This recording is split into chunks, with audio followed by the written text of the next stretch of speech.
Assalamualaikum warahmatullahi wabarakatuh. Selamat pagi, siang, dan malam semuanya dimanapun dan kapanpun kalian menonton video ini. Jadi, pernah gak sih kalian bayangin gimana tubuh kita mengelola sampah cair agar tidak meracuni organ lainnya? Jadi, dengan adanya pertanyaan itu, di sini saya akan menjelaskan tentang anatomi, fisiologi, dan peran penting dari sistem urinaria atau sistem perkemihan. Secara sederhana, sistem urinaria adalah sistem drainase atau penyaringan utama tubuh manusia. Tugasnya adalah menyaring darah, membuang limbah hasil metabolisme, dan menjaga keseimbangan cairan serta elektrolit agar tubuh kita tetap dalam kondisi stabil atau homeostasis. Sebelumnya, izinkan saya menjelaskan ini secara santai ya. Jadi sistem ini tuh nggak kerja sendirian pastinya. Bayangin aja kayak sebuah tim operasi khusus yang terdiri dari 4 anggota dengan tugas masing-masing yang spesifik dan krusial. Jadi ayo kita bedah profil mereka satu persatu secara lebih mendalam. Oke, yang pertama itu adalah ginjal. Kita punya masing-masing 2 seukuran kepalan tangan. Di dalamnya itu terdapat unit fungsional bernama nefron. Ada sekitar 1 juta nefron di tiap ginjal. Nefron ini dilengkapi dengan glomerulus, yaitu saringan mikroskopis, dan tubulus, itu pipa pengolahnya. Sedikit fun fact nih, ginjal itu sebenarnya pemilih yang cerewet banget.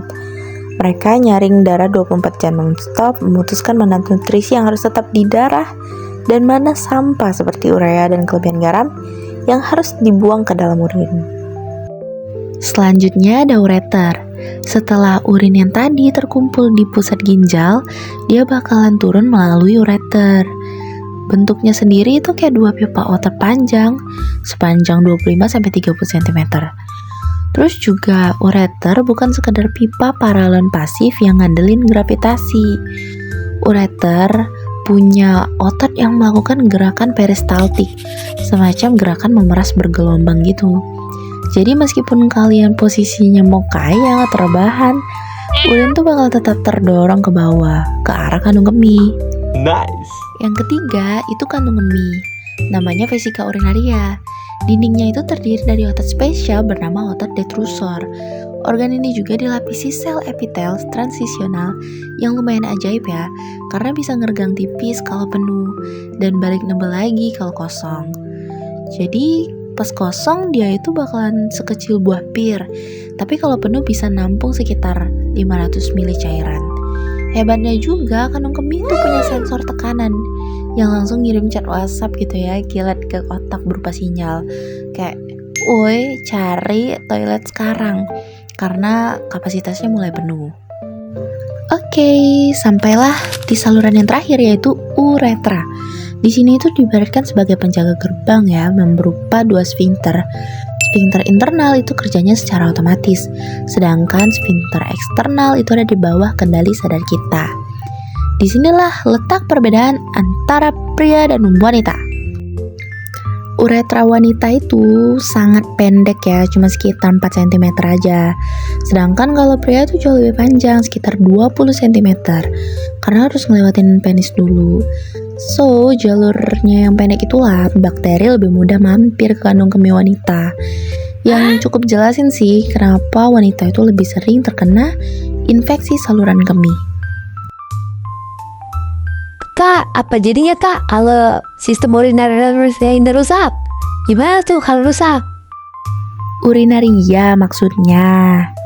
Jadi kalau sistem urinaria itu nggak kerja secara maksimal, racun tuh bakalan otomatis numpuk dalam darah.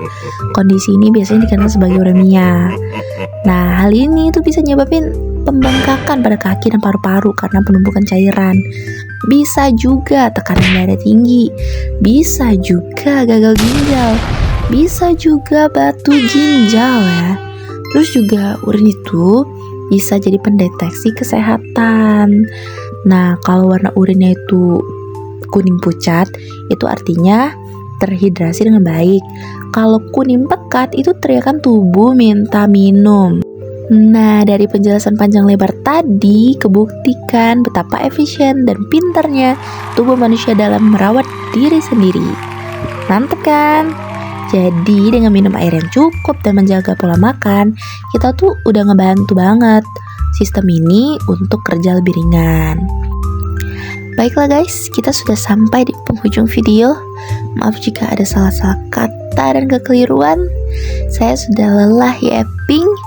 Terima kasih, saya akhiri. Wassalamualaikum warahmatullahi wabarakatuh.